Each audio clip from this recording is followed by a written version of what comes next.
நான் கொண்ட திட்டங்கள் சிறிதாயினும் ஐயா எனக்காயும் திட்டங்கள் பெரிதல்லவோ.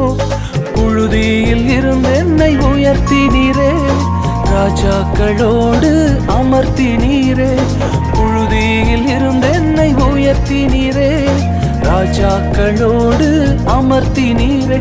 உந்தன் கிருபைகளை எண்ணி நான் பாடுவேன், உந்தன் மகிமைதனை தினம் நான் ருசிப்பேன். அல்லேலுயா அல்லேலுயா அல்லேலுயா அல்லேலுயா. உம்மை உயர்த்துவதே எங்கள் நோக்கமையா, உம்மை பாடுவதே எங்கள் மேன்மையா. உம்மை உயர்த்துவதே எங்கள் நோக்கமையா, உம்மை பாடுவதே எங்கள் மேன்மையா.